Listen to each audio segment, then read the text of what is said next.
Beaucoup de monde voit le courtage hypothécaire comme, OK, tu reçois des papiers, tu plugues ça dans un ordinateur, tu sors une lettre d'approbation, félicitations, vous avez votre maison. Je pense que c'est encore plus important pour nous de bâtir des relations à long terme avec nos clients parce que nous, contrairement aux courtiers immobiliers, on passe pas le même temps avec eux. Combien de visites d'achat les courtiers vont faire avec les clients en présentiel pour gagner une offre d'achat? Nous, quand le deal sera à nous, en général, si on fait bien notre travail puis on a tous nos documents, mais on va passer quelques heures avec le client puis c'est fini. C'est super important pour moi de vraiment rajouter quelque chose à cette transaction-là pour faire différent de leur expérience qu'ils peuvent avoir en banque ou avec d'autres courtiers hypothécaires. Je pense sincèrement que chaque petit moment ou chaque petite action de plus que tu vas faire pour bâtir une relation avec un courtier immobilier, aller au-devant, les rencontrer, connaître leur réalité, connaître leurs objections, ce qui est important pour eux et non, va t'emporter 100 fois plus par après. Si aujourd'hui, ta solution à toi n'est pas la meilleure pour le client et tu ne peux pas trouver la meilleure solution pour le client, c'est important de lui dire pour ne pas le brûler à long terme. Parce que tu vas peut-être pas être capable d'avoir, mettons, dans ce cas-ci, le meilleur taux en fonction de la particularité spécifique et tu as trouvé une solution au client. Mais tu ne l'as pas brûlé, ce client-là. Je suis sûr que tu l'as gardé dans ton pipeline pour d'autres années, d'autres renouvellements. Il va toujours avoir d'autres transactions. C'est premièrement. Puis deuxièmement, quand tu as mentionné tu es allé voir le client en présentiel, moi, j'accorde une valeur super importante à ça.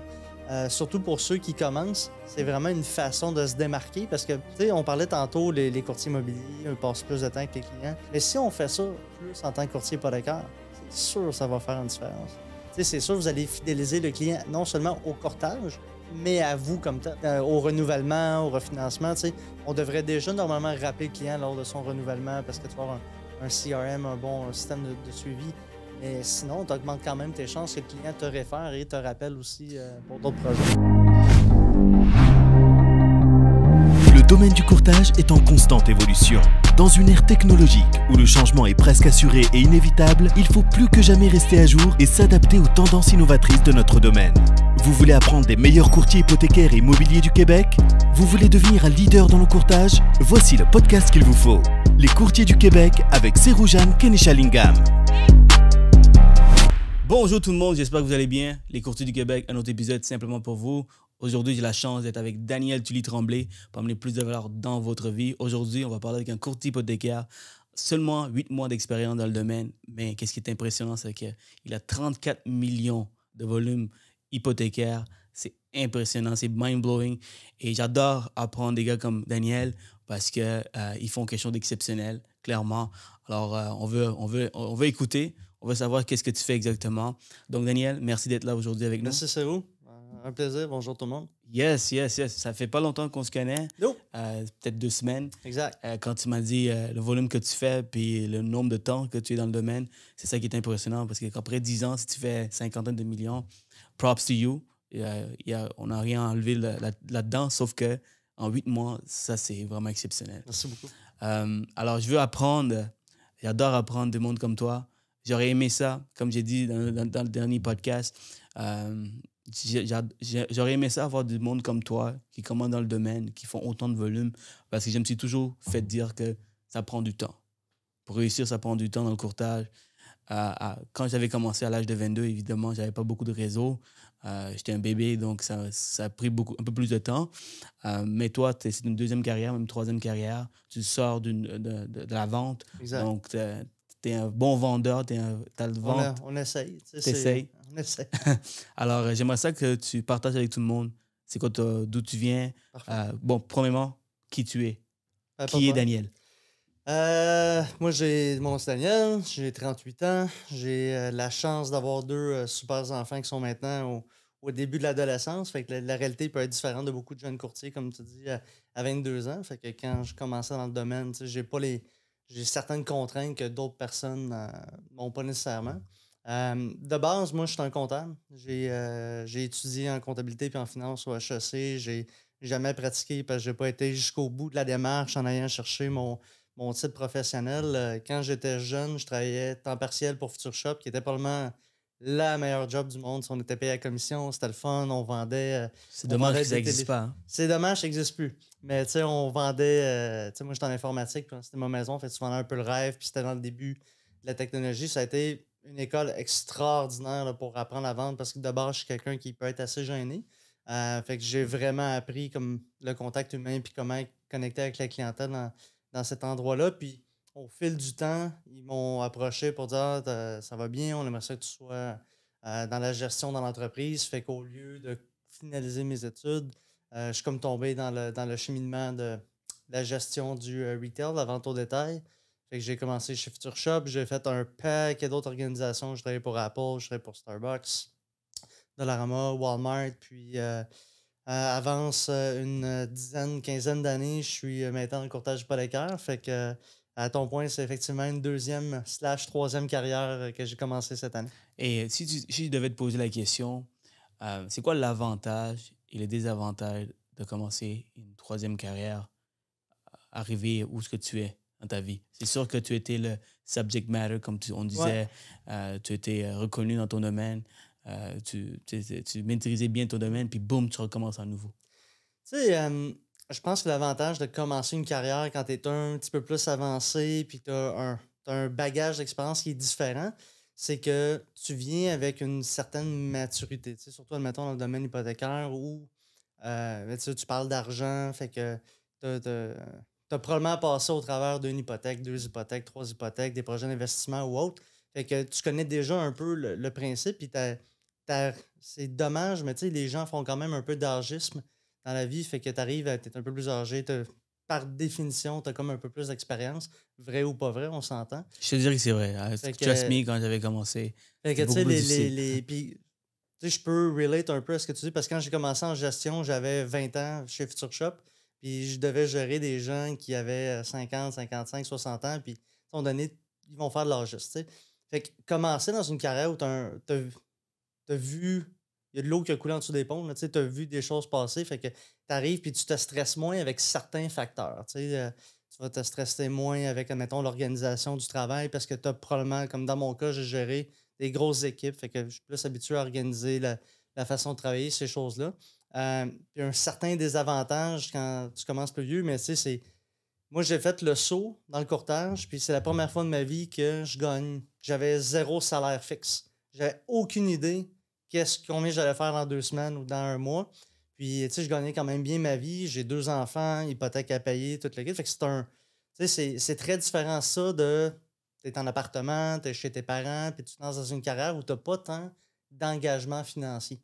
Fait que tu sais, t'as quand même des responsabilités, là. Même si j'ai toute la meilleure volonté du monde de vouloir servir les clients le mieux possible pour aller chercher des contrats hypothécaires, ça se peut que ça prenne du temps avant que ça commence à débourser puis qu'on soit rémunéré. Donc, c'est quand même un certain stress. Puis je te dirais que certaines personnes peuvent, si tu n'as pas de coussin, passer au travers de cette première période-là qui peut être plus ou moins longue. Puis quand tu parles de coussin, c'est quelque chose que je prône beaucoup aux nouveaux Ouais, courtiers qui commencent, que ce soit qu'ils soient plus jeunes, ouais, moins de responsabilités, ou comme toi qui a beaucoup plus de responsabilités, c'est d'avoir un coussin de absolument. sécurité. Comment tu as fait ton décompte, ton calcul pour te dire, OK, pour moi, c'est ça que j'ai besoin. Évidemment, j'imagine que c'est la base, là. Ouais, ouais. C'est mathématiques, c'est bien simple. Mais donc, J'ai une approche assez comptable. Là, tu sais, j'ai regardé le coût mensuel, là, combien ça coûte l'hypothèque, l'épicerie, l'école, le linge pour les enfants. Puis j'extrapolais ça sur au moins 6 mois. Pour dire ça me prend au moins 6 mois à ne pas stresser financièrement pour être capable de dire OK, je peux passer au travers de tous mes engagements. Ça, c'est la première des choses. Mais aussi, j'ai rajouté un certain montant en plus pour les dépenses reliées au nouveau travail. Tu sais, OK, ben là, ça va me prendre possiblement un nouveau téléphone, tu sais, si j'avais un téléphone de compagnie ou non. Ça va prendre peut-être du linge de travail parce que c'était pas le même type d'uniforme, tu sais, comme dans la vente au détail. Ça va prendre, admettons, des dépenses en publicité, des choses comme ça. Toutes des choses qui doivent se rajouter à ton budget personnel pour tes occupations quotidiennes. c'est clair. Moi, quand j'avais commencé avec une bonne somme d'argent. Mhm. Alors, c'est sûr que ça m'a aidé. Ça enlève un poids. Tu sais, Ça enlève un gros ça poids. enlève un stress. Comme moi, j'ai été chanceux de bien arranger ça où j'ai pas eu à me soucier de OK, mon premier dossier débourse-tu là? Tu sais, j'ai pas eu à courir après ça. Fait que ça fait de moi, je pense, quelqu'un de plus dans le moment avec les clients, puis tu sais, de pas penser non seulement, de pas juste penser à la commission, tu sais, puis vraiment penser au client. Puis si la solution est pour lui que ça débourse dans X temps, mais c'est pas grave. Tu sais, j'ai Tu, pas besoin de ça. tu dois, OK, quand tu rencontres le client, quand tu tu deals avec le dossier.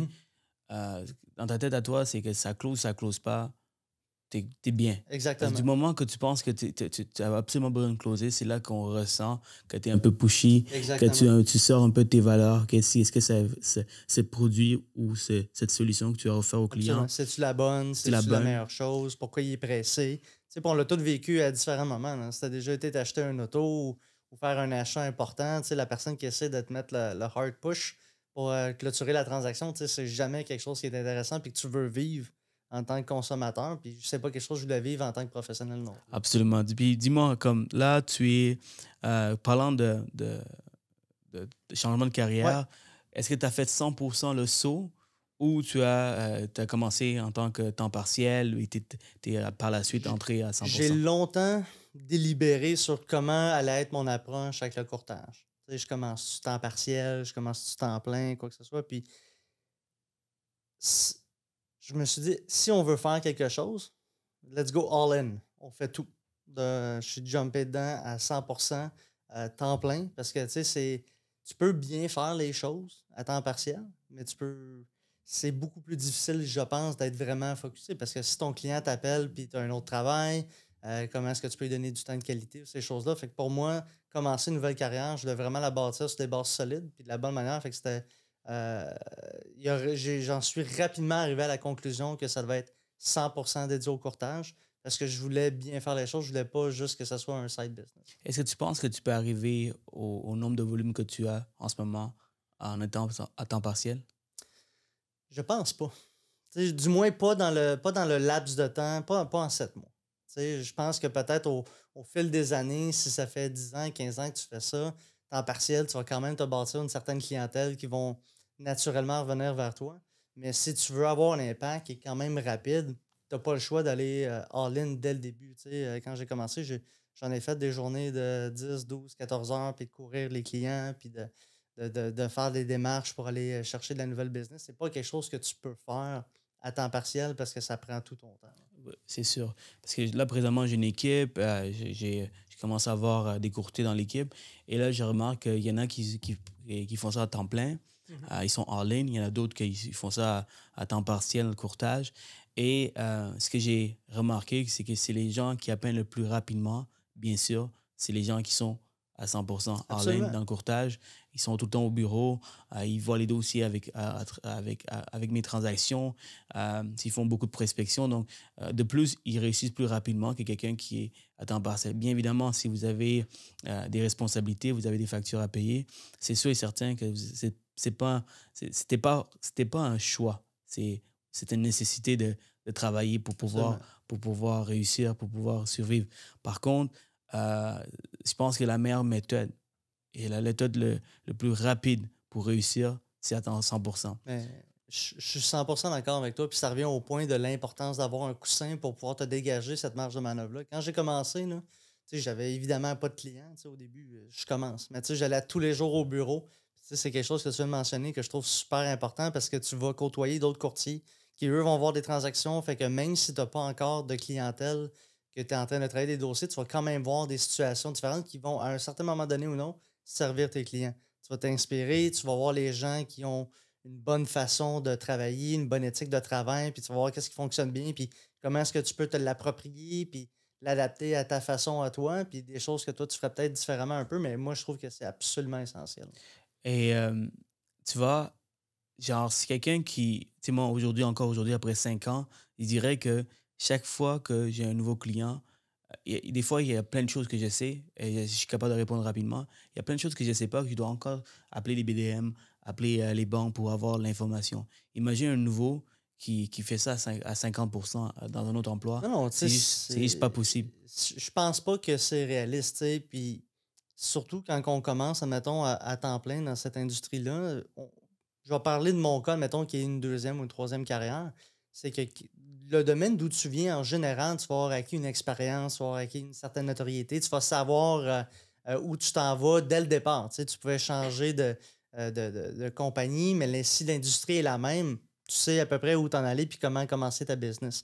Quand tu changes réellement, il faut que tu sois capable de mettre ton ego de côté puis d'accepter de recommencer à zéro un paquet de points de vue. Oui, tu vas appeler les BDM. Encore aujourd'hui, ça fait 8 mois. Puis il y a des fois que j'appelle des BDM pour certaines situations, juste pour être sûr, parce que tu joues avec, pas tu joues, mais tu transiges des transactions financières importantes avec l'argent des clients. Il faut que tu t'assures de donner la bonne information. Puis je pense qu'il y a un avantage à prendre un peu plus de temps pour être sûr de bien faire les choses. Et le temps que tu vas consacrer à ta formation va, dès le départ, selon moi, avoir un gros impact sur l'image que tu vas dégager à ta clientèle, donc ton niveau de professionnalisme. Est-ce que tu vas leur créer un climat de confiance pour eux de transiger avec toi? Ça, c'est une chose que je pense qui est importante si tu veux acquérir rapidement de la business. Puis, de vraiment retourner puis de t'imprégner de ça, c'est la clé. Là. Tu vois, comme dernièrement, j'ai appelé le BDM, puis comment te dire ça? Je te confirme, là, 10 ans plus tard, tu vas quand même continuer à appeler le BDM. Absolument. Et c'est une des raisons, parce que c'est qu'on a tellement de produits, on a plus d'une centaine de produits qu'on doit connaître. Alors, il y a tout le temps un nouveau client qui amène sa propre situation que tu n'as jamais vue. Alors, je te rassure, tu vas continuer à appeler les BDM. Et c'est une des raisons pourquoi la spécialisation, c'est quelque chose que tu dois vraiment focusser et déléguer des dossiers que tu n'es pas capable de le faire ou tu n'as pas les ressources, tu n'as pas l'expertise, comme moi qui fais du financement alternatif privé. Je travaille beaucoup avec les courtiers hypothécaires. Parlant avoir changé de business, contrairement à moi, tu as un plus gros réseau quand tu as commencé. Alors, comment tu as recontacté ton réseau pour mentionner que tu es courtier hypothécaire? Bien évidemment, quelqu'un qui réussit aussi bien que toi en ce moment, en 8 mois, c'est quelqu'un qui a un gros réseau. Je pense que la clé dans le courtage, et ça c'est remarqué après avoir étudié beaucoup le domaine, après avoir rencontré beaucoup de personnes, une des raisons pourquoi les gens réussissent, c'est parce qu'ils ont un gros réseau. Alors toi, tu viens avec un gros réseau, mais c'est bien d'avoir un gros réseau, mais si tu n'es pas capable d'entretenir, tu n'es pas capable de recontacter, ça ne sert à rien. Donc comment tu as fait? Tu amènes un bon point. Oui, j'ai travaillé dans beaucoup de compagnies différentes. Fait que organiquement, au fil des années, tu vas tisser des liens puis tu vas connecter avec des gens. Fait que j'ai toujours été proche des gens avec qui je travaille, de mes collègues. J'ai tout le temps entretenu une bonne relation. Donc, quand j'ai fait le saut, que ce soit via LinkedIn, qui est comme le réseau professionnel, hey, voici le nouveau secteur d'activité dans lequel je suis, que ce soit ton réseau personnel qui est Facebook, Instagram, où tu vas rejoindre comme beaucoup de monde, de vraiment aller chercher des gens. Mais au-delà de ça, on parlait au téléphone et on échangeait sur les statistiques de courtiers immobiliers. Je pense qu'il y a 17 000 courtiers immobiliers au Québec. Ouais. Statistiquement parlant, il y a de fortes chances que tout le monde en connaisse un ou deux, ou du moins dans le réseau quand même pas trop éloigné. Moi, c'est comme ça que j'ai commencé. J'avais certains amis qui étaient courtiers immobiliers. C'est les premières personnes que j'ai approchées pour aller chercher de la clientèle. J'ai eu la chance d'avoir comme mes premiers clients via un courtier immobilier. Puis ça m'a vraiment démontré l'impact de l'importance des partenariats dans ce domaine-là. Tu parles de réseau. Oui, tu as le réseau avec lequel tu viens, mais tu as le réseau que tu peux rapidement te bâtir aussi en fonction des liens de travail ou des relations d'affaires que tu vas créer. Puis dans le cadre du courtage hypothécaire, quelque chose que je trouve qui est absolument essentiel, c'est de bâtir des liens très proches ou très étroits d'affaires avec le plus de courtiers immobiliers possible. Parce que en bout de ligne, tu vas pouvoir leur donner la clientèle et eux vont pouvoir te donner la clientèle. Puis moi, j'ai passé beaucoup de temps à faire ça dans les mois où j'ai commencé. Puis ça m'a organiquement amené quand même passablement de clients. Puis après ça, si tu t'occupes bien de tes clients ou non, mais tu vas avoir le référencement interne. Mais le partenariat, c'est le plus important. Fait que oui, les réseaux sociaux, les réseaux de travail, relancer les gens, garder contact. Les gens vont penser à toi, ils vont te référer un cousin, une cousine, ils vont te référer un collègue avec qui tu travaillais pour t'occuper de leur dossier. Mais c'est de ne pas juste s'asseoir sur ton réseau non plus. C'est de comment est-ce que tu peux utiliser ton réseau de contacts pour le transformer en un plus gros réseau via d'autres partenariats. Puis c'est quelque chose qu'on a déjà discuté avant le podcast, c'est les courtiers immobiliers, la façon que tu les entretiens, tu rentres en contact avec eux et comment tu maintiens cette relation. Tu faisais des choses assez exceptionnelles. Merci. Alors, des fois, il y a des courtiers hypothécaires qui vont aller voir un courtier immobilier, prendre un lunch avec eux, un déjeuner avec eux, et that's it. Et toi, tu fais différemment. Donc, peux-tu partager un peu comment tu le fais? Tu sais, quand moi j'ai commencé, je voulais apprendre le plus. Moi, je viens pas de l'immobilier. Ouais. Tu sais, je viens d'un autre domaine, fait que je voulais m'imprégner de le plus de connaissances possible de tout ce qui entoure ou qui englobe une transaction immobilière. Je me rappelle, un des premiers clients que j'ai préqualifié, c'était pour une grosse maison. C'était une préqualification d'1,3 million. La personne savait la maison qu'il voulait. Il n'y avait pas de courtier immobilier qui le représentait. Puis je me suis dit, écoute, je vais saisir cette occasion-là pour créer un premier lien d'affaires avec un courtier externe que je ne connais pas, qui était très présent dans mon coin. J'approche la courtière, je dis, hey, j'aimerais ça qu'on travaille ensemble. Puis voici le genre de choses que je peux apporter à toi et ton équipe. Préqualification sur un plateau d'argent, le client veut une maison d'1,3 million. Voici l'adresse, si c'est laquelle qu'elle veut. Est-ce que tu peux l'accompagner, s'il te plaît?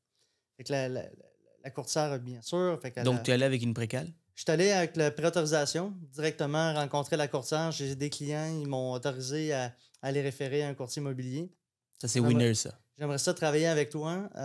Voici ce que je t'apporte. Puis travaillons, testons la possibilité de travailler ensemble sur cette transaction-là. Puis si ça va bien, on pourra après ça revoir comment est-ce qu'on peut travailler plus étroitement. Fait que, on avance un peu, les clients gagnent leur offre d'achat sur la maison. Fait que la courtière obtient le mandat de vendre leur maison aussi. Puis moi, j'ai essayé de voir dans mon but d'apprendre un peu plus comment ça fonctionne. J'ai commencé à aller avec cette transaction-là sur les inspections. Tu sais, d'habitude, c'est réservé aux courtiers immobiliers, mais moi, je voulais voir, mieux comprendre le processus pour comment, quand on prépare le client, voici l'inspection, voici les choses qui peuvent se présenter. Moi, je voulais l'avoir un peu plus. Fait que je me suis présenté sur l'inspection avec du Starbucks pour tout le monde, pour les inspecteurs, pour le courtier immobilier vendeur, le courtier immobilier acheteur, les clients. Je savais que la dame était intolérante au lactose, que j'avais amené un latte à base de soya. Puis juste de connecter avec les gens puis de saisir cette occasion-là qui est un super beau moment. Tu sais, les clients, ils ont appris pendant la visite qu'il était approuvé pour le financement. Tu sais, fait que j'essaye le plus souvent possible de faire ce genre de petites surprises-là. Fait que je me pointe par l'inspection. Il y avait une grosse tempête de neige dehors l'hiver. Les routes, c'était super dangereux. C'était à Blainville. Puis je me suis présenté à la maison. J'ai rencontré, la courtière immobilière avec qui j'ai référé était comme, wow, c'est vraiment hot parce que c'est pas vraiment beaucoup de monde qui font ça. Puis le courtier immobilier vendeur ne comprenait juste pas qu'est-ce qui passait. OK, t'es courtier hypothécaire, tu as du café, tu es sur une inspection. Fait que j'ai réussi à bâtir un lien avec ce courtier-là qui, depuis, m'a référé lui-même beaucoup de clients. Fait que tu sais, c'est le genre de choses que j'essaie de faire le plus souvent possible, des actions très humaines ou présentielles, d'aller au-delà puis de rencontrer des gens. Tu sais, si je n'avais pas pris l'initiative de dire, OK, aujourd'hui, je vais prendre 30 à 40 minutes dans ma journée, je vais aller annoncer une excellente nouvelle à mes clients pendant qu'ils visitent l'inspection. Je vais apprendre plus sur ce processus-là. Je vais solidifier ma relation que je suis en train de bâtir avec la courtière. Puis je vais rencontrer un autre courtier immobilier. Mais si je n'avais pas pris ce 45 minutes-là, combien de transactions j'aurais passé à côté à cause que le courtier vendeur ne m'aurait pas connu, il n'aurait pas pu me référer de client. Fait que je pense sincèrement que chaque petit moment ou chaque petite action de plus que tu vas faire pour bâtir une relation avec un courtier immobilier, aller au-devant, les rencontrer, connaître leur réalité, connaître leurs objections, ce qui est important pour eux et non, va t'emporter 100 fois plus par après. Tu vois, dans notre domaine, souvent, les courtiers hypothécaires, on est considérés comme des robots. Tu vois, on est au bureau, on processe les deals. Absolument. On fait juste ça, là, dans la journée. Donc, le fait de mettre dans leur réalité à eux, tu sais, les courtiers immobiliers ils ont tendance à être out there, Absolument. dehors, à faire des visites, être dans les inspections. Et c'est une des raisons pourquoi j'ai compris qu'ils ont plus de référencement des clients existants versus un courtier hypothécaire parce que nos transactions sont rapides. Ça passe rapidement, puis il n'y a personne qui veut un prêt hypothécaire. Donc, genre, c'est des choses qui... c'est pas le glamour life qu'on a. Les courtiers immobiliers, ils ont le glamour life. On le voit, là, les courtiers immobiliers, quand ils vont faire de la publicité, c'est visiter la belle maison ici, regardez, projetez-vous avec votre famille, comment vous allez bien. Nous autres, on leur parle de T4 et T1 général. C'est clairement pas le même niveau de glamour, mais à ton point, il est vraiment excellent. Beaucoup de monde voit le courtage hypothécaire comme, OK, tu reçois des papiers, tu plugues ça dans un ordinateur, tu sors une lettre d'approbation, félicitations, vous avez votre maison. Je pense que c'est encore plus important pour nous de bâtir des relations à long terme avec nos clients. Parce que nous, contrairement au courtier immobilier, on ne passe pas le même temps avec eux. Combien de visites d'achat les courtiers vont faire avec les clients en présentiel pour gagner une offre d'achat? On le sait, l'année passée, avec la pandémie, c'était terrible. Nous, quand le deal se rend à nous, en général, si on fait bien notre travail puis on a tous nos documents, mais on va passer quelques heures avec le client puis c'est fini. C'est super important pour moi de vraiment rajouter quelque chose à cette transaction-là pour faire différent de leur expérience qu'ils peuvent avoir en banque ou avec d'autres courtiers hypothécaires. C'est de vraiment rajouter un moment où, si je ne les ai pas rencontrés en présentiel, je fais minimalement un Zoom pour moi. C'est essentiel, question que de voir à qui je parle et eux autres aussi, mais dans la mesure du possible, quand c'est géographiquement possible, je me déplace. C'est pas rare, j'ai beaucoup de clients à Gatineau. Des fois, je vais partir une journée ou 2, 3 semaines, je vais aller faire le tour de Gatineau, le tour de mes clients. Pas plus tard, la semaine passée, j'ai un de mes clients, il travaille au Parlement, puis j'ai été manger à la cafétéria du Parlement avec le check de sécurité pire qu'à l'aéroport. Mais c'est du genre de lien que tu bâtis à long terme que je sais que ce client-là va faire affaire avec moi, puis que je vais être un vrai partenaire de son projet. Je ne vais pas juste être le gars, le comptable qui va processer ses chiffres. Puis c'est un peu l'approche que je voulais amener avec les courtiers immobiliers. Je ne veux pas juste être le banquier à qui on envoie les papiers pour avoir l'approbation. Je veux être la personne que, quand il va avoir un besoin hypothécaire, il dit hey, on va l'envoyer à Daniel, parce que je sais c'est qui. Je le connais. Il fait des choses que les autres ne font pas. Puis, tu parlais tantôt des courtiers hypothécaires. Ah, viens, on va aller prendre un café avec un courtier immobilier. J'ai essayé ça. Au début, hey, on peut aller prendre un café. La première réponse qu'on m'a donnée, puis c'est un courtier immobilier que je respecte beaucoup, c'est j'ai pas le temps pour un café. Tout le monde me demande des cafés, puis c'est correct, puis je comprends ça. Mais au fur et à mesure, après ça, tu commences à connaître un peu comment le courtier immobilier fonctionne peut-être parce que tu le vois sur les réseaux sociaux ou non. Tu vois qu'il aime le golf. Hey, au lieu d'aller prendre un café, là, je vois que tu aimes le golf. T'aimerais-tu qu'on aille jouer une game de golf ensemble? Que tu sois bon au golf ou non, c'est secondaire. Tu y vas pour la discussion, pour la relation. Mais j'ai pu aller jouer au golf avec des courtiers immobiliers de grosses équipes ou des gros joueurs. Puis non seulement apprendre à les connaître personnellement, mais à voir qu'est-ce qui est réellement important pour eux, puis voir comment est-ce que moi, je peux faire la différence. Fait que ce genre de contact-là a fait en sorte que moi, j'ai changé ma pratique aussi pour incorporer encore plus dans le présentiel. Être capable de répondre instantanément quand ton courtier immobilier a des questions ou quoi que ce soit. La partie communication, un des points qui ressortait beaucoup chez les courtiers immobiliers, c'est une fois qu'on envoie le dossier, on n'a pas de nouvelles. On n'a pas de nouvelles avant d'avoir la finale. Moi, à chaque étape du processus hypothécaire, quand c'est une référence d'un courtier immobilier, j'essaie de le tenir au courant. Pour aller juste à dire, j'ai reçu tous les documents. Le dossier est soumis. On vient d'avoir l'engagement, il reste à telle condition. Fait que ça fait en sorte que le client n'est pas obligé de jouer le pont entre les deux, okay? Et que le courtier immobilier est en confiance que la transaction va bien. Il n'y a rien de pire pour un courtier immobilier que de courir après sa finale ou d'attendre la dernière journée, il n'a pas son approbation, puis là, il est peut-être à risque de perdre la transaction. Il n'y a rien de pire pour un courtier hypothécaire que de se faire appeler à tous les jours. Hey, mon dossier est rendu où, mon dossier est rendu où, mon dossier est rendu où. Fait que moi, j'essaie de bridger, si tu veux, excuse-moi l'anglicisme, cette situation-là pour faire en sorte qu'à tout moment, et le client et le courtier sont au courant de qu'est-ce qui se passe dans le dossier. Ça fait juste renforcer les liens d'affaires. Absolument, parce que souvent, les courtiers immobiliers, ils vont faire de tout. Ils vont appeler, ils vont orchestrer le financement, ils vont orchestrer l'inspection, orchestrer l'évaluation. C'est beaucoup de tâches. Donc, si on peut enlever deux, trois de leurs tâches et faire les suivis à leur place, avec le client, pour lui également, c'est sûr que c'est une valeur ajoutée que tu amènes sur la table. Et il y a beaucoup de personnes qui vont dire qu'ils vont faire ça, mais après ça, on n'entend plus parler d'eux parce qu'ils sont overwhelmed, ils sont débordés avec la business. Et il y a des façons que tu peux mettre, il y a des techniques, il y a des systèmes que tu peux mettre en place pour que les suivis se fassent automatiquement. Et parlant de système, est-ce que toi, avec 34 millions, tu dois quand même occuper, est-ce que tu as des systèmes que tu mets en place pour que les courriels ou les suivis se font automatiquement ou tu le fais vraiment par téléphone? Au début, j'ai commencé puis je me voyais conquérir le monde hypothécaire avec armé de mon agenda puis mon crayon. Puis quand j'étais rendu à jongler mon 4e dossier en même temps, je capotais. Fait que rapidement, j'ai saisi l'opportunité et le point essentiel d'avoir des bons outils de gestion, des bons outils de suivi.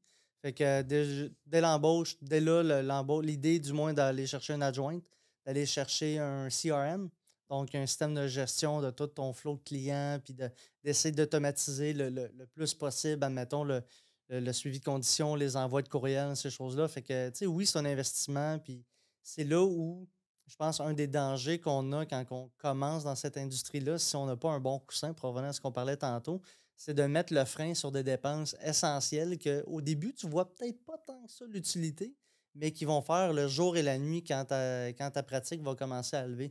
Tu sais, d'avoir toute ta liste de clients bien structurée, à quelle étape tu es rendu dans ton dossier, puis de rapidement penser à investir pour un adjoint, pour alléger ton fardeau de suivi de conditions.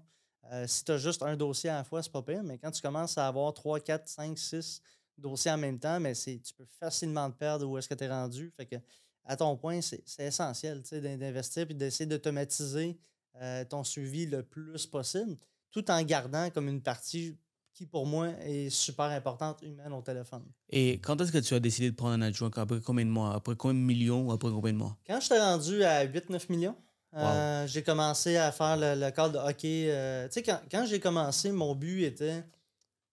On m'avait dit qu'un courtier faisait environ 8 à 10 millions chez Multiprêt par année. Puis je dis, ah, OK. Bon. Tu sais, si à ma première année, je fais 8 à 10 millions, ça va être une bonne année. Mon objectif réel, c'était de rejoindre sensiblement mon salaire de base que je faisais dans mon ancien emploi. Fait que tu sais, ça arrivait à peu près ça. Fait que là, j'ai commencé. Quand je suis arrivé à 8-10 millions, puis il faisait comme 4 mois, là, je disais, OK, tu sais, je pense qu'on est peut-être rendu là. Fait que j'ai parlé avec le responsable de l'équipe dans laquelle je travaille. Je dis, OK, comment est-ce que je peux faire pour avoir une adjointe, puis tout le kit. Fait qu'on a commencé les démarches, puis là, j'ai embauché une adjointe, puis ça m'a juste permis de progresser plus vite. Puis encore une fois, quand tu commences à avoir ton adjointe, puis tu vois le coût de l'adjointe, coût comptable passer dans ton budget, tu dis, ah, OK, mon Dieu, tu sais, je serais capable de le faire, tout le kit. Sauf que c'est vraiment un investissement. Il ne faut pas le voir comme une dépense. Il faut vraiment le voir comme un investissement qui va te permettre de progresser encore plus vite parce que toute cette tâche-là que tu fais pas, que tu faisais à monter les dossiers, à faire le suivi de conditions, maintenant tu peux le faire à la prospection. Aller chercher des clients, à être plus présent pour tes clients ou tes partenaires d'affaires comme les courtiers immobiliers. Et ça, c'est super important, ce que tu viens de dire là. Prendre un adjoint rapidement et tu as pris un genre de risque. Parce Absolument. que si je te pose la question à 8 millions, 9 millions, si tu n'avais pas d'adjoint, est-ce que tu te rendrais à 34 millions aujourd'hui? Probablement pas. Tu sais, c'est comme, Voilà. du moins, j'aurais probablement moins de cheveux, puis j'aurais surtout moins de temps pour ma famille. Ouais. Fait que, tu sais, je pense que c'est vraiment essentiel. Puis tu parles de la notion de risque, c'est super important tu sais, d'oser puis de risquer. Tu sais. Si tu fais le saut dans cette industrie-là, à quelque part, c'est parce que tu te fais confiance. Puis je pense que c'est important de te le rappeler puis d'être là pour comment je pourrais dire, pour prendre les bons risques au bon moment et de ne pas avoir peur d'investir. Tu sais, quand j'ai commencé, tantôt, tu parlais de réseau. Oui, tu vas aller ratisser ton réseau, aller chercher une certaine clientèle, aller chercher des premières transactions. Mais il y a un paquet d'autres services qui sont offerts au nouveau courtier. Tu peux acheter des leads, tu peux bâtir des relations d'affaires, comme on disait, puis acheter des leads, honnêtement, ça coûte pas cher. Tu sais, sur le volume que tu peux faire, tu sais, si tu achètes 200 leads, ça va coûter X milliers de dollars. Tu closes un dossier, tu as probablement remboursé l'équivalent de tes leads. Fait que ça, c'est un risque. Moi, au début, j'ai investi quelques milliers de dollars sur des leads. Tu sais, ma maison d'1,3 million que je te parlais tantôt, c'est une lead que j'ai payé 450$ d'un service qui, entre guillemets, préqualifiait les leads. Le client avait essayé de faire des préqualifications avec différents cabinets de courtage. Ça n'avait pas fonctionné, il n'y avait pas eu de retour d'appel parce que c'est un dossier un peu plus compliqué de travailleur autonome. Fait que la lead était comme 450$, je pense. Puis tu sais, au début, tu lui as dit, écoute, j'ai pas eu d'argent encore, j'ai pas eu de paye, c'est 450$, c'est beaucoup de sous. Mais si tu te fais confiance, puis tu dis, OK, je suis all-in, je vais acheter mon lead à 450$, puis là, ça servira à une transaction d'1 million en financement, 1,3 million au total. Ça vaut l'investissement, tu sais. Fait qu'il faut prendre des risques. 450 pièces de lead. Ouais. C'est une lead qui a coûté cher, mais qui t'a rapporté énormément Qui a coûté d'argent. cher, mais tu sais, ce qui a rapporté énormément, puis non seulement elle a rapporté beaucoup sur la transaction, mais sur tout ce qui en a découlé. Ouais. Tu sais, sur la relation d'affaires que j'ai bâtie avec 2 courtiers immobiliers différents, ces courtiers-là m'ont donné, après ça, des transactions de 700 800 000 $ pour, dans le cas d'autres dossiers que la banque n'avait pas pu financer ou peu importe. Puis ça a été, pour moi, cette transaction-là spécifiquement a été un game changer. Parce que c'est là que j'ai vu, OK, si tu investis, tu traites bien ton client, tu traites bien le dossier, puis tu vas au-delà des attentes de tout le monde, ça va te revenir fois 100. C'est impossible qu'un courtier hypothécaire peut ne pas avoir un lead quand il commence, en dedans de 1 mois, parce que parce que tu peux développer avec les courtiers immobiliers, mais encore plus facilement, tu peux acheter des leads. Des leads à 450$, ça c'est dans le luxe. Mais tu peux aussi acheter des leads à vingtaine de piastres. Et c'est sûr que vingtaine de piastres, peut-être que ça va être aussi de qualité que toi. Peut-être que toi, il y a comme un système d'appel où il qualifie, l'agence qualifie pour toi. Tandis que les leads à 20$, c'est toi qui dois vraiment faire tout le travail et tu prends un risque, mais pense-y, 5 leads à 20$, c'est 100$. Et si mettons que tu en prends 100, ça va te coûter comme quoi, 2000$. Ouais. Mais 2000$, c'est juste avec un lead, tu rembourses quoi. Sur 100 leads, minimalement, tu vas closer au moins 3-4 dossiers, minimalement. Si tu es nul, je dis ça très conservateur. On va mettre ça plus rough. Si tu es nul, c'est si tu en closes 1. Tu vois? Si tu es bon, tu vas closer 3-4, c'est clair. C'est sûr que la qualité de lead est importante. Absolument. Mais je pense que comme c'est facile. Avec un bon support, une bonne équipe qui te supporte, qui est là tout le temps pour répondre à tes questions, clairement, tu peux closer. Et puis, tu sais, on parle d'achat de lead. Quand vous allez commencer dans le domaine, vous allez vous faire appeler.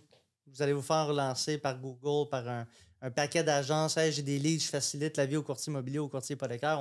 On le voit souvent. Puis prenez le risque. Puis essayez. J'en ai essayé que ça n'a pas marché.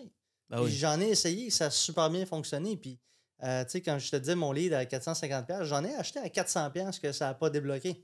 Parce que c'est juste part of the game. Tu sais, oui, des fois, le client est, en guillemets, préqualifié, mais tu as différents degrés de préqualification et de validation d'informations au téléphone. Encore là, tu peux comme burn le client, brûler le client parce que t'as pas eu l'expérience qu'il fallait pour traiter ce client en particulier. Absolument.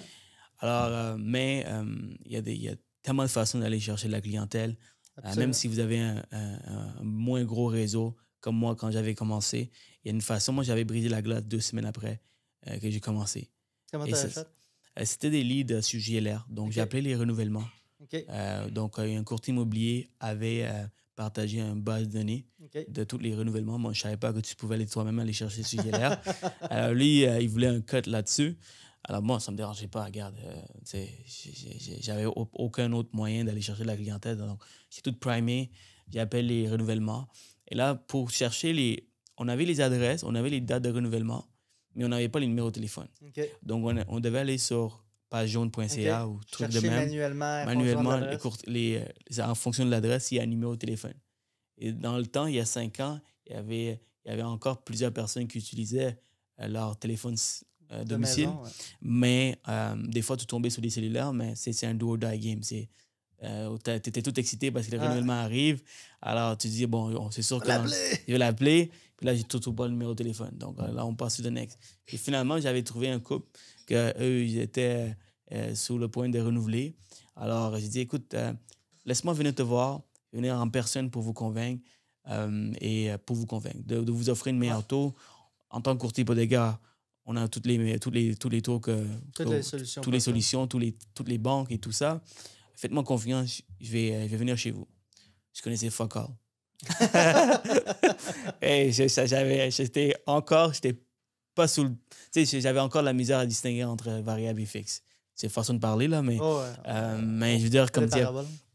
Exactement, donc je connaissais absolument rien du tout. J'allais en personne voir les clients. Alors, j'ai pris toutes les informations, mais j'ai pas nécessairement répondu à toutes leurs questions. Je disais, non, ne vous inquiétez pas, je vous reviens avec les réponses. C'est un peu un dossier compliqué, blablabla. Puis finalement, j'ai appelé un BDM pour avoir toutes les réponses. J'ai répondu, les clients m'ont fait confiance, puis évidemment, j'avais un meilleur taux. Puis qu'est-ce qui est nice, c'est que, tu sais, qu'est-ce qui est fou, c'est que j'ai même pas travaillé avec le canal des courtiers. J'ai envoyé un spécialiste hypothécaire de TD. Même pourtant, on travaille avec TD parce que nous, on n'avait pas le meilleur taux. Tu n'avais pas la meilleure option. Pour ce client, et lui, il voulait absolument le taux. Alors, you know what? J'avais pas le meilleur taux, mais j'avais des contacts à l'externe, des spécialistes de tout ça, qui pouvaient avoir ce taux. Spécialement dans cette période-là, le spécialiste avait un meilleur taux que le courtier. Ça arrive des fois. Pourtant, comme nous, dans le canal des courtiers, TD n'avait pas la meilleure offre. Alors, you know what? Je me suis dit, à la place de perdre le lead, Il veut travailler avec le spécialiste, il veut monter le dossier, il veut l'envoyer à lui pour qu'il travaille le dossier. Puis tu sais, t'as appris, t'as bâti, ça a été une première expérience. Puis il y a deux choses que tu as dit qui, pour moi, je trouve absolument essentielles. Premièrement, c'est que c'est une business de long terme. En tout cas, moi, c'est comme ça que je le vois. Si aujourd'hui, ta solution à toi n'est pas la meilleure pour le client et tu ne peux pas trouver la meilleure solution pour le client, c'est important de lui dire pour ne pas le brûler à long terme. Parce que tu ne vas peut-être pas être capable d'avoir, mettons, dans ce cas-ci, le meilleur taux en fonction de la particularité spécifique et tu as trouvé une solution au client. Mais tu ne l'as pas brûlé, ce client-là. Je suis sûr que tu l'as gardé dans ton pipeline pour d'autres années, d'autres renouvellements. Il va toujours avoir d'autres transactions. Ça, c'est la premièrement. Puis deuxièmement, quand tu as mentionné tu es allé voir le client en présentiel, moi, j'accorde une valeur super importante à ça. Surtout pour ceux qui commencent, c'est vraiment une façon de se démarquer parce que, tu sais, on parlait tantôt, les courtiers immobiliers passent plus de temps avec les clients. Un courtier immobilier a tendance à avoir plus de loyauté de ses clients sur le long terme parce qu'il va passer tellement de temps en présentiel. Fait que si le client vend sa maison avec le courtier immobilier ou achète avec le courtier immobilier, il y a beaucoup de chances qu'il rappelle le même courtier lors de sa prochaine transaction. Mais si on fait ça plus en tant que courtier hypothécaire, c'est sûr que ça va faire une différence. T'sais, c'est sûr que vous allez fidéliser le client non seulement au courtage, mais à vous comme tel. Ouais. Au renouvellement, au refinancement, on devrait déjà normalement rappeler le client lors de son renouvellement parce que tu vas avoir un CRM, un bon système de suivi. Mais sinon, tu augmentes quand même tes chances que le client te réfère et te rappelle aussi pour d'autres projets. Je pense que les courtiers, il y a quelques années, ils avaient un meilleur référencement. C'est-à-dire que quand le client est satisfait, il réfère le client qu'aujourd'hui, parce qu'avec le COVID, avec les rendez-vous par téléphone, virtuellement, il y a, si tu ne donnes pas un service exceptionnel, en plus, tu fais tout à travers le téléphone et virtuellement, tu as moins de chance. Donc, si on peut reprendre un peu les rendez-vous en personne, bien évidemment, quand tu fais un volume de 100 millions, c'est un peu difficile. Tu ne peux pas tout faire. Exact. C'est impossible.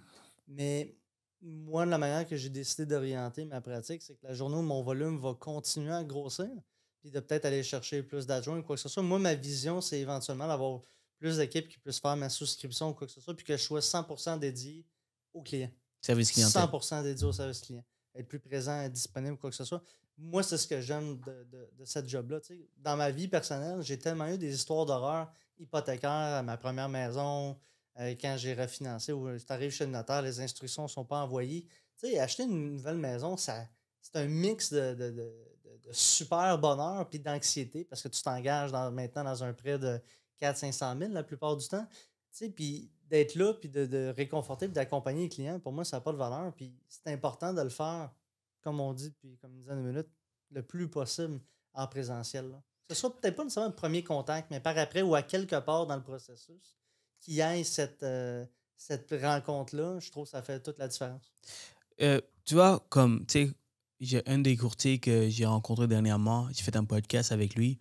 Lui, il dit, moi là, ma seule tâche, c'est de répondre aux textes des courtiers immobiliers, répondre aux appels des clients, that's it, et prendre des rendez-vous. Le reste, il délègue à son équipe de souscription qui vont analyser le dossier, qui vont monter le dossier. Et lui, il fait trois choix. Il y a trois choses. Répondre aux clients, répondre aux partenaires et choisir la banque. That's it. Exact. C'est that's it. Alors, c'est une des choses que j'essaie de maîtriser. Là, j'ai une équipe de deux assistants qui travaillent pour moi. Donc, j'essaie d'être plus présent de l'autre côté ou disponible. Alors, pourquoi? Mais c'est le plus important. À la base, comme tu disais, un courtier immobilier, qu'est-ce qu'il attend? C'est avoir une bonne communication. Bonne communication. Alors, le fait d'être tout le temps disponible, c'est sûr que tu bats tellement de courtiers hypothécaires, tellement de spécialistes hypothécaires, du fait que comme tu es juste disponible tout le temps. Et des fois, il y en a qui vont faire des blagues comme est-ce que tu travailles? Genre, la seconde. Il y a un gars qui m'envoie la business chez Multiprêt. Chaque fois que je réponds, il me répond à la seconde même. Là, je suis comme, t'es-tu collé au téléphone? Je comprends pas si tu travailles dessus, puis il y a un gros volume. Là, il me dit, Surgeon, that's my job. That's my only job. Like, there's nothing else. Le plus vite tu saisis ça, le mieux c'est. Parce que, tu sais, une réputation, ça va prendre des années à bâtir, ça peut se détruire en 5 minutes. Ouais. Fait que c'est super important. On est dans une business de service. Puis en 2022, les gens ne veulent plus attendre, les gens veulent être servis maintenant. Puis je pense que tu n'aurais pas pu mieux phraser ça. Tu sais, d'être là pour tes partenaires rapidement, pour tes clients rapidement. Du moins, c'est ça que j'aspire à faire, d'être capable de juste faire ça. Tu sais, quand le volume va commencer à être plus là, tu sais, ça va déjà bien, on a commencé, là, on va regarder peut-être pour une deuxième adjointe. Mais quand tu as plus de volume puis tu es capable de séparer tes coûts sur, admettons, plus de dossiers, puis que tu as la possibilité de grossir ton équipe pour être justement plus présent pour les clients, ça peut juste être bénéfique.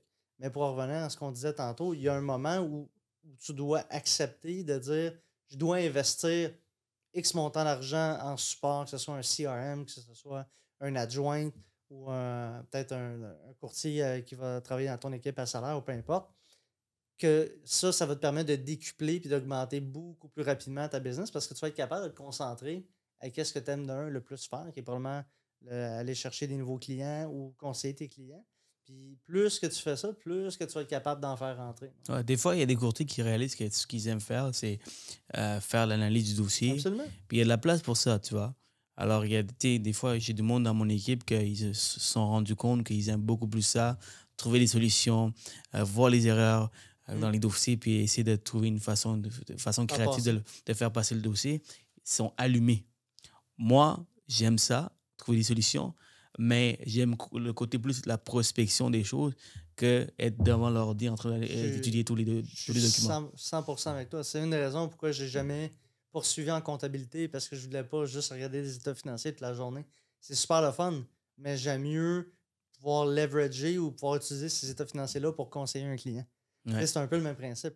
J'aime monter un dossier, j'aime être capable de faire la différence dans une famille, admettons, qui s'est fait refuser à la banque pour X raisons, d'être capable de faire en sorte de concrétiser leur rêve d'avoir une maison. C'est une des choses qui est plus le fun dans ce job-là. Mais si je pouvais juste me concentrer sur aller chercher ces clients-là, cette famille-là, les investisseurs, parler avec eux, bâtir des stratégies, être capable de maintenir cette relation-là à long terme, moi, ça serait mon rêve. Fait que tranquillement, on s'en va vers là.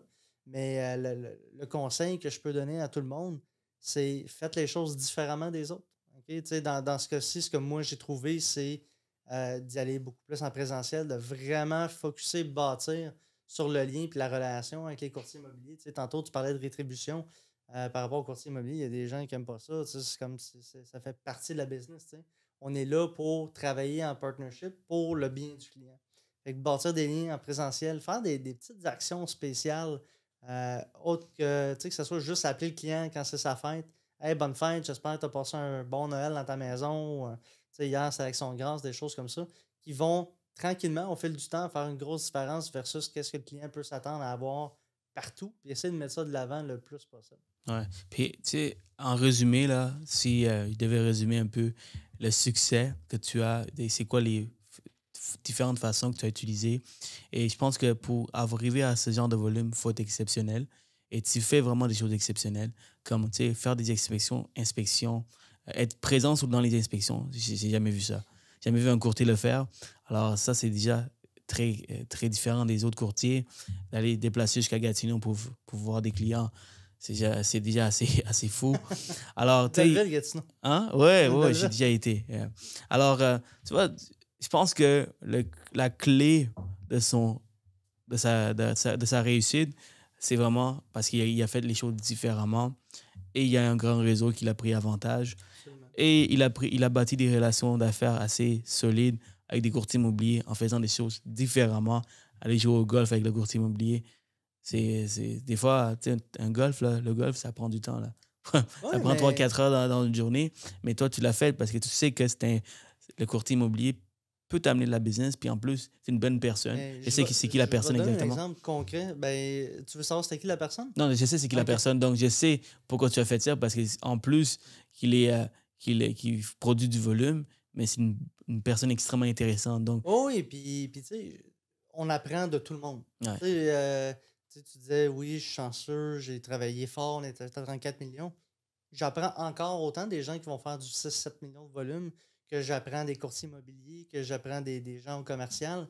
Puis, tu sais, on parlait de, admettons, comment penser différemment peut se traduire en d'autres choses.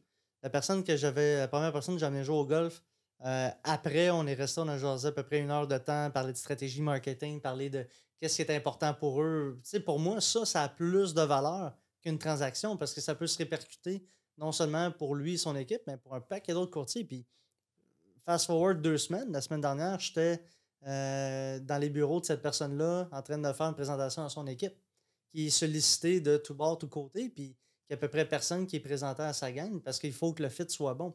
Fait que c'est toujours une question de voir qu'est-ce que tu peux faire de différemment pour te donner un edge sur les autres qui, après ça, peut t'ouvrir des portes pour faire beaucoup plus de business. Et toi, tu sais, il y a des courtiers hypothécaires qui vont méfier des courtiers immobiliers. Mm. Leur modèle d'affaires est complètement différent. Et c'est possible aujourd'hui avec l'ère d'Internet de vraiment aller chercher des leads en ligne, les réseaux sociaux et tout ça. Toi, tu as décidé d'attaquer au courtier immobilier. Et juste pour vous dire que il y a du monde maintenant qui sont très présents sur les réseaux sociaux. Ils ont des volumes exceptionnels. Alors, tu te dis, OK, mais c'est la seule façon d'aller chercher de la business. Et toi, tu es le contraire. Tu n'as aucune présence jusqu'à aujourd'hui. Très peu. C'est des choses que tu veux travailler. Mais encore là, tu as un gros volume. Donc, c'est pour montrer qu'il y a tellement de modèles d'affaires pour réussir dans le courtage hypothécaire que tout le monde peut réussir de leur façon sans nécessairement faire des vidéos, sans nécessairement être présent sur les réseaux sociaux. C'est sûr que c'est un plus, mais c'est pas obligatoire. Comment je peux dire? Je pense que c'est important de rester fidèle à qui tu es en tant que personne. Puis, qu'est-ce que tu penses qui est ton edge? Moi, je sais que lors d'une conversation one-on-one, je peux vraiment bâtir des liens forts avec la personne. Fait que c'est ce que j'ai fait tout au long de ma carrière. Fait que dans cette nouvelle carrière-là, j'ai dit ça, c'est une de mes forces. Je vais fesser dessus, puis je vais y aller, puis je vais l'utiliser à 100%.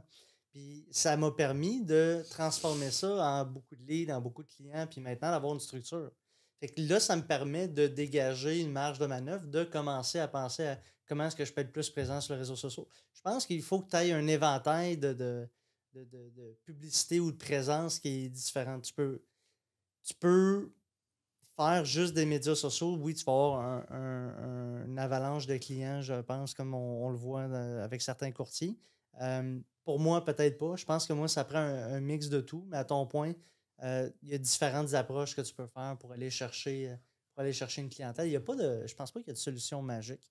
Tu sais, si tu fais des vidéos et tu en fais une fois de temps en temps, tu n'auras pas de trafic. Tu sais, les courtiers qui ont vraiment un gros volume, mais ils ont une discipline extraordinaire, puis ils sont à leur affaire, puis ils sont super chers, puis ça fonctionne pour eux. Moi, ce que je fais fonctionne pour moi, puis maintenant, tu sais, c'est d'essayer d'apprendre qu'est-ce qui va bien chez tout le monde, puis essayer de l'intégrer à ta façon. Oui, moi, je veux commencer à avoir une présence en ligne, mais à ma manière, qui va être différente de celle des autres et vice-versa. Par expérience, par exemple, si je regarde le podcast, ça fait 2 ans que j'ai commencé, j'étais constant, chaque semaine, un nouveau podcast. Aujourd'hui, si je regarde pourquoi le podcast est coté numéro 1 pour les courtiers immobiliers et les courtiers hypothécaires, maintenant qu'il y a d'autres podcasts, qu'il y a d'autres compétitions qui sont là, c'est parce que j'ai été extrêmement constant. Et j'ai également eu des invités des gros calibres. Puis, à ton honneur, quand moi, je réfléchissais à installer quoi ma prochaine carrière, je commençais à écouter des podcasts, puis je marchais beaucoup. J'écoutais des podcasts, des true crime, des podcasts historiques. À un moment donné, je suis tombé sur ton podcast, Les Courtiers du Québec. J'ai toujours aimé l'immobilier. T'es tombé comme ça par hasard ou c'est... Non, ça a comme paru dans...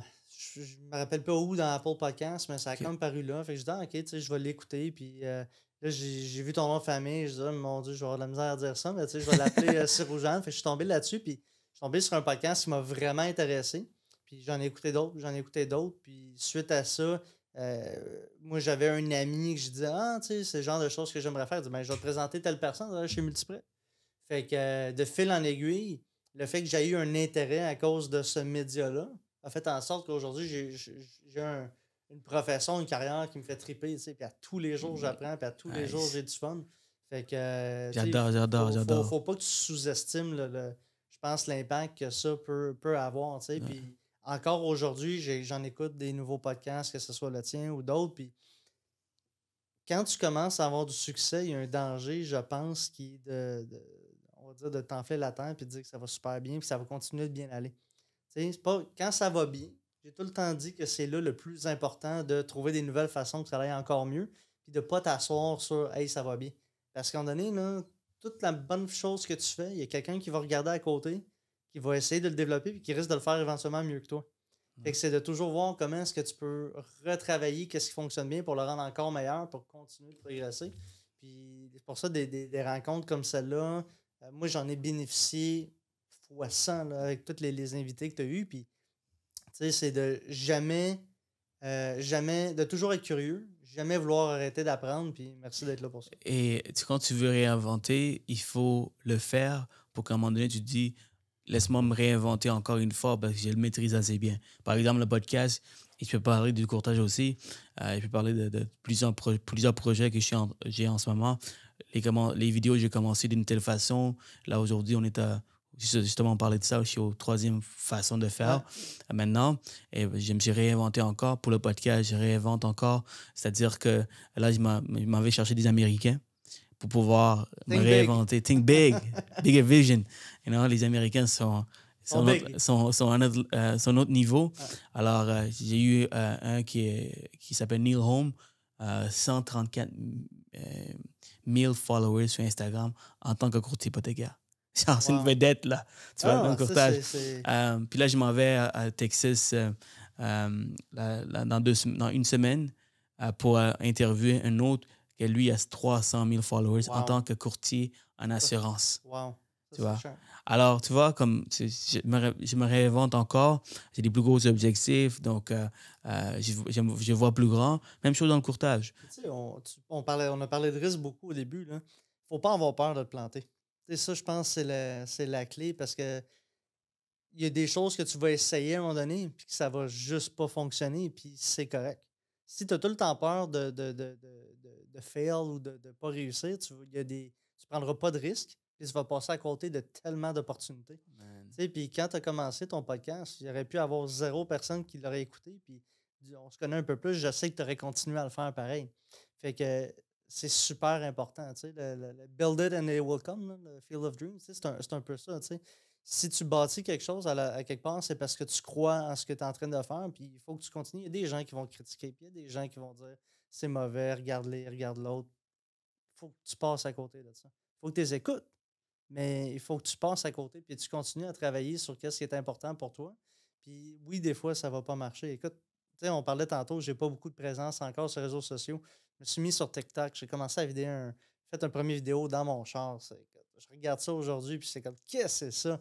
Mais tu sais, step one. Le 2e était meilleur, le 3e va être encore meilleur. Puis à un moment donné, c'est que ça va être comme production level, va être comme de qualité. Puis tu sais, c'est une étape à la fois. L'important, c'est de toujours, je pense, continuer à essayer de t'améliorer puis voir comment est-ce que tu peux faire les choses différemment. Il faut commencer, il faut passer à l'action. Et justement, parlant de passer à l'action, je vais plugger un peu la création de contenu. Alors, gars, je vais prendre un petit moment de votre temps pour parler de ma formation sur la création de contenu. Avec le marché qui change, avec les hausses de taux, c'est plus que jamais important de s'adapter et d'être le plus visible possible sur les réseaux sociaux. C'est la raison pourquoi j'ai créé cette formation afin de vous aider à tout vous apprendre sur comment créer du bon contenu, comment vous vendre à travers les vidéos. C'est une formation de 2 jours, une fin de semaine complète où je vous apprends sur comment vous vendre à travers les vidéos. On vous apprend où trouver les inspirations, comment vous scriptez vos vidéos pour vous vendre efficacement, quel genre de matériaux vous avez besoin pour faire des vidéos de qualité et plus encore. Je prends seulement 10 personnes, des courtiers immobiliers comme des courtiers hypothécaires et on va passer une fin de semaine ensemble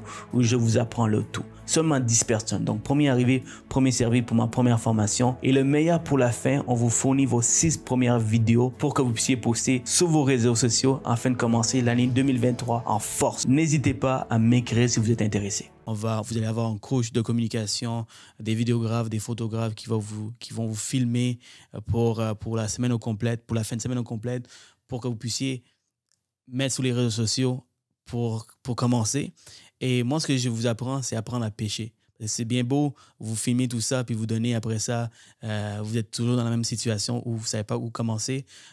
Cette formation, c'est pour les gens qui veulent apprendre de A à Z. C'est quoi les équipements à avoir, c'est quoi les types de caméras à avoir. Vous allez être surpris que ça ne prend pas énormément de budget pour avoir ce genre de contenu. Et comment moi je fais pour filmer mes contenus. Des fois, les gens ils pensent que c'est de l'improvisation, mais ma façon de faire les choses, c'est que tout est structuré, tout est scripté. Puis la façon que tu scriptes les choses, des fois, tu as 3 secondes là, pour capter l'attention des gens. sur les réseaux sociaux. Les gens ont tous le problème de TDAH sur les réseaux sociaux. Check ah ouais, je peux parler à mon caméraman là. Ils ont tous le même problème. Alors, c'est super important de capter l'attention des gens. Donc, on va vous donner des techniques sur comment le faire. C'est des choses qui s'en viennent. Si vous êtes intéressé, laissez un commentaire dans la description, puis ça va me faire plus que plaisir de vous expliquer un peu plus. Et si vous me suivez, vous allez avoir de la promotion, vous allez avoir la publicité là-dessus. C'est important, juste pour enchérir sur ce que tu dis, d'aller chercher les experts dans quelque chose que tu veux travailler. Ouais. Puis pas avoir peur de les embaucher puis de travailler avec eux pour réduire ton learning curve le plus possible, pour être plus vite prêt à courir par toi-même. Dans une des vidéos, dans un des Reels, j'ai dit, je dépense presque 50, proche de, même plus que cette année, j'ai dépensé beaucoup plus que ça, plus de 50 000 $ dans mon développement personnel. C'est-à-dire prendre des avions, aller voir des gens aux States, embaucher des coachs. Mais si tu me poses la question, c'est 50 000, est-ce que ça m'a rapporté? Énormément. J'ai toujours doublé l'investissement que j'ai fait, même triplé. Pourquoi? Parce que tout ce que j'apprends de ces gens-là, ils font les choses correctement, ils font des choses bien. Et comme tu as dit, ils te permettent d'éviter de faire des erreurs qu'ils ont déjà faites. Et toi, tu sautes les erreurs qu'ils ont faites et tu arrives au succès plus rapidement. Et ça, c'est seulement possible en embauchant du monde qui ont déjà passé par tout ça. Absolument. C'est un shortcut. Puis on n'a pas 200, 300 ans là. Non, absolument. On a 80, max 80 si t'es chanceux. Alors, il faut des raccourcis. Puis la meilleure méthode de le faire, c'est avec l'argent. Paye pour être proche des gens. Paye les gens qui ont une valeur ajoutée, qui peuvent t'aider pas à reproduire, mais qui peuvent t'aider à devenir toi-même un expert dans ce domaine-là, à ta façon, mais beaucoup plus rapidement que si tu l'apprenais à gauche, à droite, à temps perdu. Et un mentor qui m'a dit, si tu veux devenir une personne qui veut faire des millions, mais présentement, tu n'es pas cette personne. Et pour devenir, il faut que tu changes, tu te réinventes. Parce que puis si tu regardes, il y a 5 ans, la personne que je suis aujourd'hui, si il y a 5 ans, je me revois, je suis complètement une nouvelle personne. Parce que je me suis réinventé pour faire le volume que je fais aujourd'hui, pour avoir acquis les connaissances que j'ai aujourd'hui. J'ai dû me réinventer. Puis pour faire des quelques millions de plus, il faut que je me réinvente encore. Il faut que je devienne une nouvelle personne. Alors, faut tout le temps que tu réinventes. C'est pour ça qu'investir dans des formations comme ça, c'est plus que payant. Ça va vous rapporter. Sur ce, j'ai des questions rapides. Yes, sir. Tu travailles avec des investisseurs. Oui. Alors, tes investisseurs, ça demande un peu plus de connaissances sur les analyses immobilières et tout ça. Tu as appris ça rapidement. Donc, c'est quoi l'avantage de travailler avec les investisseurs et de quels moyens tu as appris rapidement pour pouvoir les aider? Ben, tu sais, quand tu travailles avec un investisseur, en général, si tu bâtis une bonne relation, c'est que ça va être du repeat business. Parce qu'eux, ils veulent grossir leur parc, fait qu'ils veulent avancer rapidement, fait que tu te garantis, dans un certain sens, plusieurs transactions. Fait que, tu sais, ça, c'est le côté selfish, un peu égoïste de dire pourquoi tu veux travailler avec des investisseurs. Puis, deuxièmement, c'est que moi, ça me rejoint aussi du fait que c'est plus financier, c'est plus mathématique. Mon background est là-dedans. Fait que, tu sais, tous les ratios de rentabilité ou les façons de lever l'argent, c'était quelque chose que j'étais déjà exposé. Fait que ça m'a permis de plus rapidement, du moins, comprendre cette game-là concrètement, puis de profiter de l'expérience que j'avais académique, là, de pouvoir me lancer avec les investisseurs. Ce qui est génial avec les investisseurs, c'est comme tu as dit, ils reviennent pour acheter d'autres avec toi. Ça, c'est un. Puis quand tu rencontres plein d'investisseurs, moi, ce que je fais, j'ai comme une liste VIP, que j'appelle ça. Et cette liste VIP, c'est tous les investisseurs qui cherchent des opportunités. Et je travaille aussi avec plein de courtiers immobiliers que eux, ils ont aussi des listings privés qui veulent seulement présenter off-market. Alors, qu'est-ce que je fais? J'agis comme un courtier immobilier ou si le courtier immobilier me dit, c'est urgent, j'ai tel deal, peux-tu chercher quelqu'un? Mais je donne à mes investisseurs. Ouais, puis eux ont first look, puis après ça. Exactement. Ça, c'est vraiment sharp. Ouais, c'est une façon différente de travailler. Voilà, mais j'ai énormément de façons comme ça pour amener de la valeur aux clients. Qu'est-ce que tu penses que l'investisseur fait? Il veut travailler avec moi pour son financement. Tu sais, puis si tu t'occupes bien d'eux, puis je reviens souvent à ça, mais l'expérience du client reste primordiale. c'est qu'un investisseur, par définition, veut investir. Fait Ouais. il va avoir du capital ou tu vas être capable de lever du capital pour lui. Il va vouloir en acheter d'autres. Fait que c'est transaction après transaction après transaction. Puis d'un côté, où quand tu veux grandir dans cette industrie-là, c'est que tu peux accompagner puis tu peux commencer à voir tes clients grandir. Tu sais, moi, les transactions que j'affectionne le plus, c'est quand les gens achètent leur premier plex. Tu sais, puis que pour eux, ça signifie premier investissement, ça peut signifier à leur retraite indépendance financière, revenu de retraite, puis c'est de voir comment, puis de bâtir avec eux un plan sur les 15, 20, 25 prochaines années, de comment est-ce que tu peux les accompagner à atteindre leurs rêves ou leurs objectifs. Ça, c'est comme. C'est Moi, c'est malade. ce qui me fait capoter. Un courtier qui nous écoute, puis il est allumé en ce moment là parce qu'on parle d'investissement, puis les investisseurs. La valeur ajoutée que tu peux facilement donner aux investisseurs pour garder avec toi, c'est de dire, écoute, on va acheter ta première propriété, un duplex, triplex. Il va déjà te dire c'est quoi, qu'est-ce que tu dois faire, comment que tu dois acheter ta deuxième et troisième. Et là, tu parles de la rentabilité, comment que certaines banques prennent à 100%, d'autres banques à 80%, il y en a d'autres qui prennent à 50%, il y en a qui ne prennent pas les taxes, et ainsi de suite. Donc, tu prends la meilleure calcul pour pouvoir lui dire combien tu as besoin de revenus sur ce duplex ou triplex pour que l'autre prochaine propriété, tu es capable d'acheter une autre. Comment calculer le bon offset le plus rapidement? Fait que tu donnes déjà la stratégie d'optimisation ou de voir aussi. Puis tu sais, il y a des gens que j'ai commencé à travailler avec eux qui disent OK, Daniel, dans 5 ans, je veux tant de building. Fait que là, écoute, ils ont même été plus loin que ce que j'ai dit. Le client me rappelle l'autre jour, dit Daniel, j'ai été me chercher un emploi temps partiel parce que j'explique aux gens que des fois, ils veulent un prêt, puis là, ils sont à temps partiel pour une deuxième job, ça fait pas 2 ans, fait qu'on peut pas compter le revenu. Il dit je vais travailler là pendant 2 ans, 2 ans et demi, on va faire mes 2 années complètes, ça va me donner assez de revenus pour m'acheter tel type de propriété plus grosse en plus. Fait que là, c'est comme wow. Ouais. Tu crées un mouvement d'excitation. C'est la valeur ajoutée. Le client, exactement, tu sais.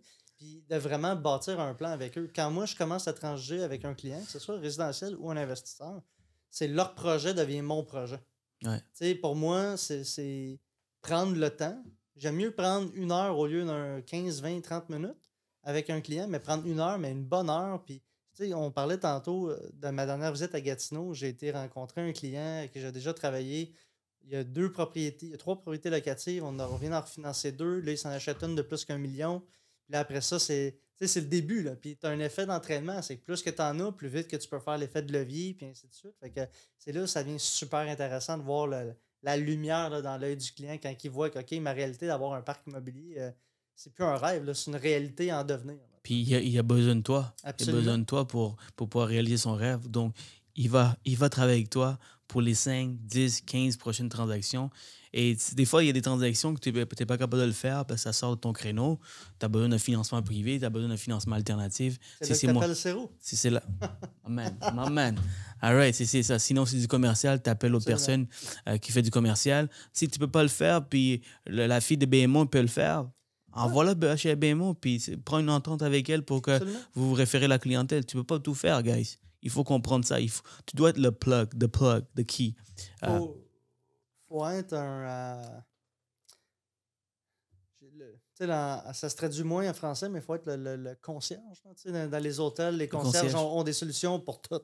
Yeah. Tu veux une réservation dans un restaurant UP de Manhattan, le concierge de l'hôtel va t'arranger ça. Il faut avoir une solution. Il faut être capable d'offrir une solution pour chacun des besoins de tes clients avant même qu'ils sachent que c'est un besoin. Dès qu'il pense à l'immobilier, ton client doit penser à toi et qu'il t'appelle, même si il sait peut-être que c'est pas toi qui va l'aider, mais il sait très bien que tu vas avoir la personne pour l'aider, pour lui référer. One stop shop.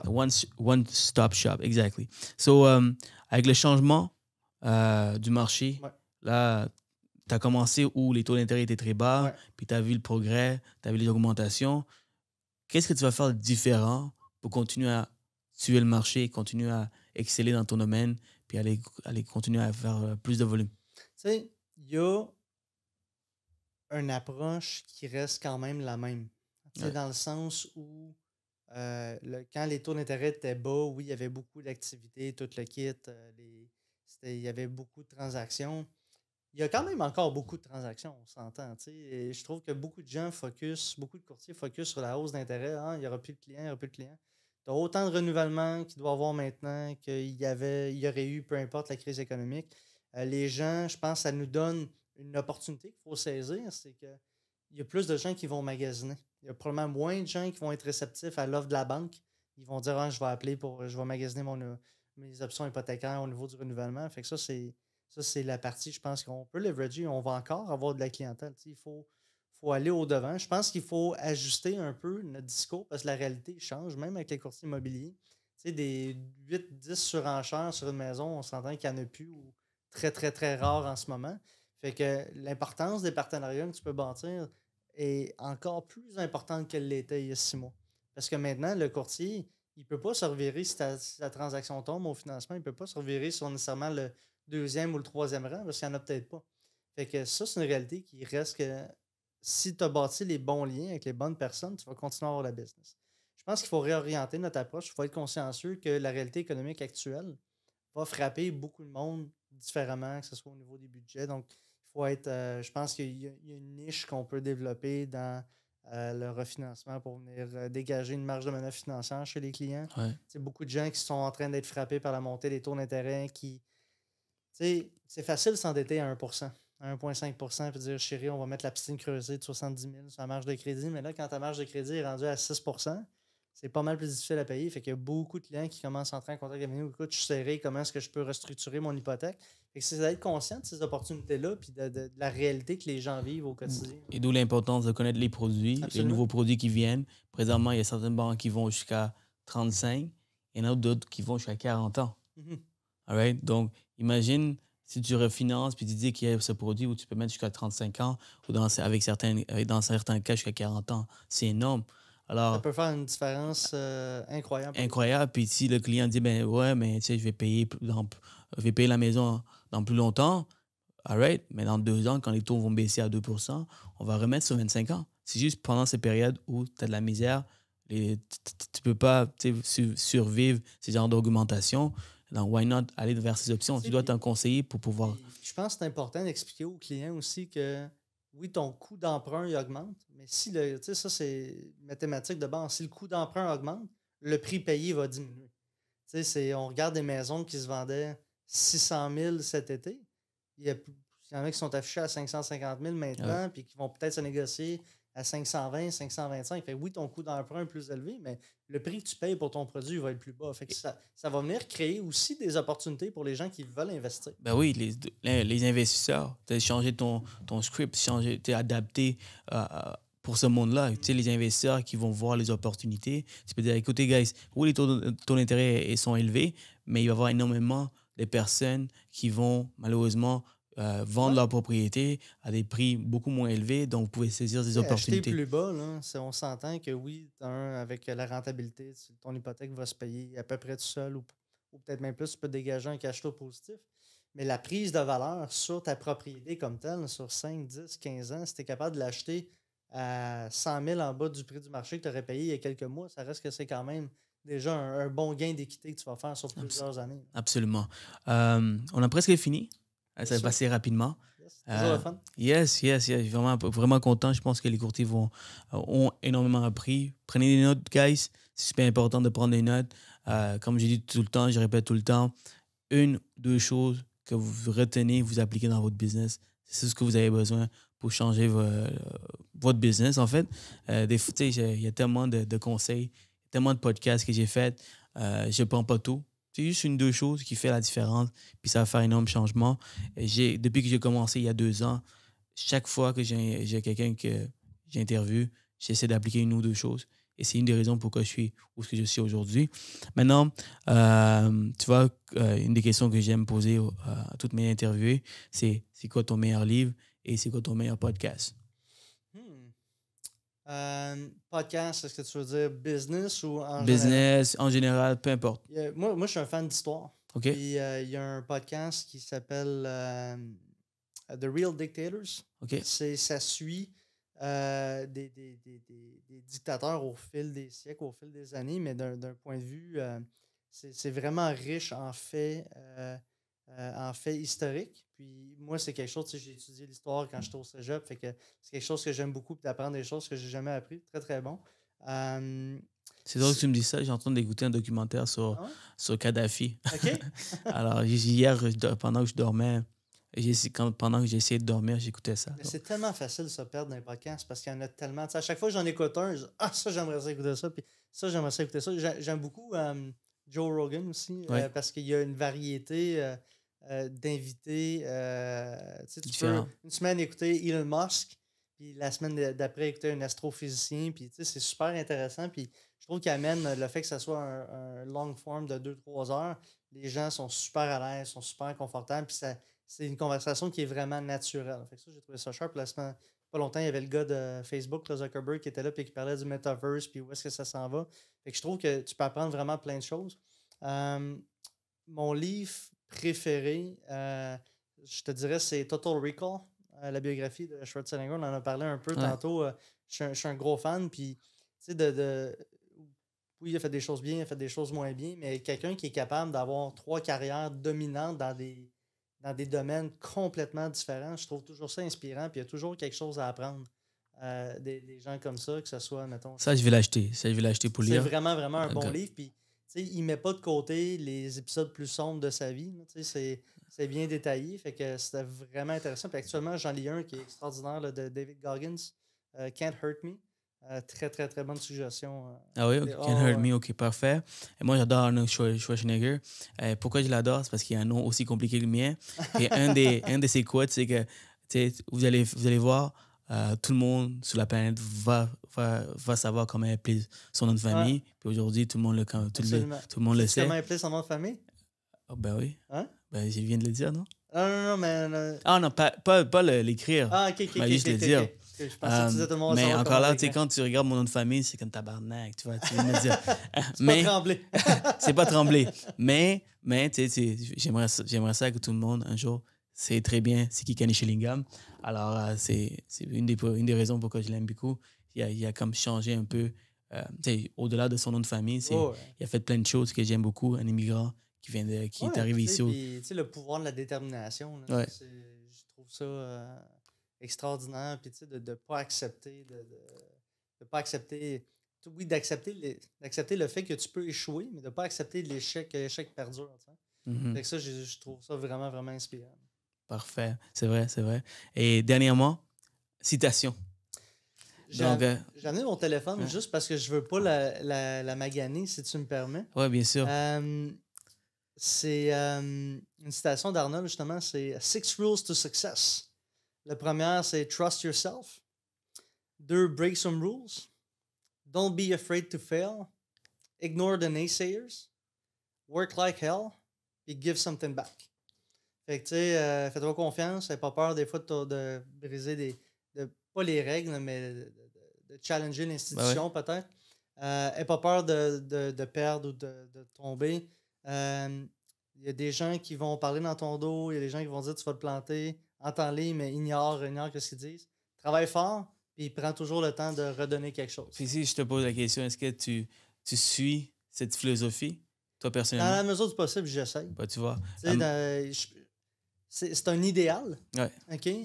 Des fois, c'est pas tout le temps possible. Tu as des enfants, il y a des moments où il faut que tu consacres à la famille, mais dans la mesure du possible, j'essaie tout le temps de m'y référer quand j'ai l'impression que je bifurque un peu du chemin. Et sous les gens qui ont du succès, le moins de succès, tu vas voir, il y a beaucoup qui respectent cette philosophie, qui suivent cette philosophie. Tu sais, devenir riche sans travailler ou devenir indépendant, tu sais, j'aime pas l'expression devenir riche, là, dans le sens où être riche, ça peut être propre à chacun. Tu peux être libre de dette et être riche. Tu peux être riche de ce que tu as dans ta famille, peu importe. Mais disons, être indépendant financièrement sans travailler, je pense pas que ça existe. T'sais, il faut travailler. Encore là, tu peux travailler à différents degrés. Tu peux travailler 7 jours semaine. Tu peux travailler 5 jours semaine, mais super productif et être capable d'atteindre le même but. C'est vraiment propre à chacun. Puis il faut que tu t'appropries. Quand tu as des citations comme ça, une philosophie comme ça, il faut que tu te l'appropries et surtout que tu définisses qu'est-ce que ça veut dire pour toi. Donc, tu n'es pas un gros fan de 4 Hours, tu sais, le livre, là, 4 Hours a Week? Je pense, non? Tu connais le livre? J'ai déjà entendu, je ne l'ai pas lu. Ouais. Je l'ai lu, mais c'est la bullshit. Je pense pas que tu peux travailler 2 heures par jour puis être successful puis être riche. Puis là, tu regardes sur Internet, tu as beaucoup le hustle culture là, Travaille 100 heures par semaine, je te garantis que tu vas faire de l'argent. Non plus. Tu peux travailler, tu peux mal travailler, tu peux travailler sur les mauvaises choses. Des fois, travailler intelligemment au lieu de travailler fort va être plus bénéfique aussi. Ouais. Je pense que travailler fort, définitivement, va aider à avoir du succès. Je pense pas que c'est la seule chose que tu dois faire. Je pense que définitivement, quelqu'un qui travaille fort peut battre quelqu'un qui a du talent, 100%. Travailler fort avec un talent correct ou pas travailler avec plein de talent. Personne qui va travailler fort avec un talent correct risque de, par sa détermination, se rendre plus loin. Je pense que ça prend un juste milieu, mais les gens qui ne travaillent pas et qui pensent qu'ils vont avoir du succès, c'est vrai. Aucunement convaincu de ça. Excellent, Daniel. On a fait le tour. Merci d'être venu. Ça fait plus que plaisir. Thanks, man. Ça a été vraiment pertinent. Vraiment. Si les gens, vous avez aimé ça, s'il vous plaît, laissez-nous savoir. Ça nous motive à continuer à faire des contenus comme ça, d'avoir des invités puissants comme Daniel. Alors, laissez-nous un commentaire de ce que vous avez aimé de Daniel, qu'est-ce que vous avez appris, qu'est-ce que vous allez appliquer dans votre business. Sur ce, je vous souhaite une excellente journée. Take care. Ciao. Merci beaucoup. Alright tout le monde, j'espère que vous avez apprécié l'épisode. Pour plus de contenu, cliquez la vidéo ici ou ici. Et surtout, guys, si vous voulez me remercier, n'oubliez pas de commenter, liker, partager et surtout abonnez-vous à ma page pour que j'amène encore plus de contenu uniquement pour vous.